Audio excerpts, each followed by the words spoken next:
नमस्कार। श्री कल्याण राजकीय कन्या महाविद्यालय से मैं इंदिरा सारस्वत, सह आचार्य, श्री कल्याण राजकीय कन्या महाविद्यालय।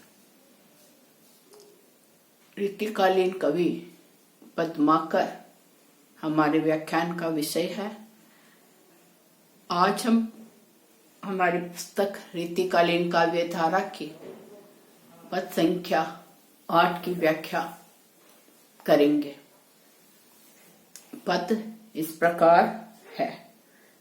फेरे निशान दिशान जाहिर धवल बकपंक्ति से हय हियनि हर्षित वीर वर फूले फिरत रतिकंत से। बल के सवार सपूत अति मजबूत नद से उमड़ी के अरिओर ओरे सी परे घन गोर गोल उमड़ के। हरे निशान दिशान जाहिर धवल बकपंक्ति से। कठिन शब्द। निशान ध्वजा झंडा, दिशानी दिशाओं में, धवल से तात्पर्य सफेद, बक पंक्ति बकुला सफेद होता है, बकुला जैसे सफेद बगुलों की पंक्तियों की भांति। रतिकंत शब्द आया है कामदेव के लिए, रति के पति कामदेव। नद नाला, अरि शत्रु, ओरे सी ओले वर्षा ऋतु में गिरने वाले ओले की भांति। ये हुए कठिन शब्द। यहाँ कवि पद्माकर, हमने पूर्व में कवि के प्रकृति वर्णन के पद पढ़े। हमने कवि की रचनाएं, अन्य रचनाओं में उनकी वीरस की भी रचनाएं हैं, हिम्मत बहादुर वीरदावली और अन्य, और लक्षण ग्रंथ भी लिखे हैं कवि पद्माकर ने वीरस से संबंधित। तो यहाँ इस पद में कवि पद्माकर ने वीरस का वर्णन करते हुए कि सेना के गमन का वर्णन किया कि सेना का जो प्रयाण हुआ, गमन हुआ और युद्ध भूमि में किस प्रकार से योद्धा बड़ी वीरता पूर्वक, उत्साह पूर्वक घनघोर गोलियां शत्रुओं की तरफ लगातार, जैसे कोई तेज वर्षा होती हो, घनघोर घटाएं बादलों की छाई हुई हो, ओले गिरते हो, तो ओले की भांति उन योद्धाओं की गोलियां शत्रुओं की तरफ चलाई जा रही थी, दागी जा रही थी। तो चलिए इस वीरस के इस पद की हम व्याख्या करेंगे कि किस प्रकार से शक्तिशाली सैनिक योद्धा अपनी वीरता का परिचय देते हुए आगे बढ़ते। फेरे निशान दिशान जारी धवल बकपंक्ति से। जैसे आसमान में बगुलों की पंक्तियां सफेद नजर आती है वर्षा ऋतु में, तो अच्छा सांग रूपक कवि ने यहाँ वर्षा का और युद्ध भूमि के सैनिकों के प्रयाण का सांग रूपक प्रस्तुत किया है कि जिस प्रकार वर्षा ऋतु में आसमान में धवल बगुलों की पंक्तियां नजर आती है दिशाओं दिशाओं में, ऐसे युद्ध भूमि में सेना का प्रयाण जब हुआ तो दिशाओं दिशाओं में, प्रत्येक दिशा में उनकी ध्वजाएं पताकाएं लहराती हुई बगुलों की पंक्तियों की भांति, सफेद बगुलों की पंक्तियों की भांति दिशाओं में सेना के ध्वजाएं फहराती हुई दिखाई दे रही है। जाहिर शोभायमान होना, दिखाई देना। हाय हियनि हर्षित वीर वर फूले फिरत रतिकंत से। योद्धा के मन में उत्साह का होना आवश्यक है। बिना उत्साह के योद्धा युद्ध भूमि में लड़ ही नहीं सकता।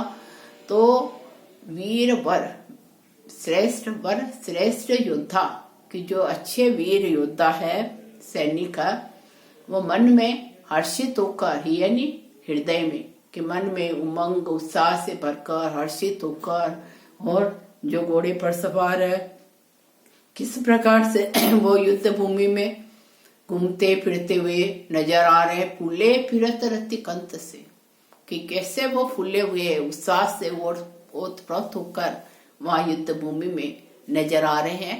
किस भांति से? रति कंत से। रति कामदेव की पत्नी और रति के स्वामी को ना कामदेव, कि कामदेव की भांति, जो कामदेव उत्साह का देवता बताया गया है, कि उस कामदेव के कारण के मन में अत्यधिक उत्साह, प्रसन्नता, प्रफुल्लता से मन भरा रहता है। तो कामदेव की भांति ये योद्धा भी, जो श्रेष्ठ योद्धा है, मन में अत्यधिक हर्ष का भाव लिए हुए, उत्साह से युक्त होकर घोड़े पर सवार हुए, घूमते हुए युद्ध भूमि में नजर आ रहे हैं। बल के सवार सपूत अति मजबूत नद से उमड़ के, कि ये युद्ध भूमि में लड़ने वाले सैनिक सामान्य सैनिक नहीं है, ये अत्यधिक बलशाली है, ताकतवर है, प्रतापी है, शक्तिशाली है, बल से युक्त है। बल के सवार, ताकत से, बल से युक्त होना अर्थात प्रतापी है, सपूत है, कि ये योद्धा जो देश के लिए मर मिटने वाले सैनिक है, तो ऐसे सपूत है। अति मजबूत नद से उमड़ के, किस प्रकार से ये हमारी मजबूत सैन्य शक्ति, सैन्य दल है, कि नद की भांति, नदी नाले जैसे वर्षा ऋतु में अत्यधिक उमड़ घुमड़ का तेज प्रवाह से नदी नाले की गति होती है, बहा करते हैं, तो उस तेज प्रवाह वाले नदी नालों की भांति ही ये बलशाली ताकतवर योद्धा भी उमड़ घुमड़ कर आगे बढ़ते जा रहे हैं, रुकने का नाम नहीं लेते हैं। अरि ओर ओरे सी परे घनघोर गोली घुमड़ के, कि ये योद्धा किस प्रकार से शत्रुओं पर टूट पड़ते हैं, इसका कवि यहाँ वर्णन करते हुए सांगर रूपक प्रस्तुत करता है, कि जिस प्रकार से वर्षा ऋतु में घनघोर बादलों की घटाएं उमड़ घुमड़ कर आती है और आसमान से ओलों की वर्षा होती है, उसी भांति ये योद्धा भी शत्रुओं की तरफ, अरि और अरि से तात्पर्य शत्रु, शत्रुओं की तरफ अपनी गोलियों को घनघोर गोली उमड़ घुमड़ कर, जैसे वो ओले लगातार गिरते हैं तो उनकी गोलियां भी कि लगातार ओलों की भांति लगातार वो गोलियों से शत्रुओं की तरफ प्रहार करते हैं, उमड़ घुमड़ कर घटाएं आती है, उसी प्रकार से बड़े उत्साह से युक्त होकर लगातार वो गोलियां शत्रुओं की तरफ दागते हैं, छोड़ते हैं, प्रहार करते हैं। तो यहाँ कवि ने कि युद्ध भूमि का और अच्छी सेना जो युद्ध के लिए गमन करती है, सैन्य ताकत का, प्रयाण का वर्णन किया है। कवि ने वीर रस का बहुत ही सुंदर वर्णन यहाँ इन पंक्तियों में किया है।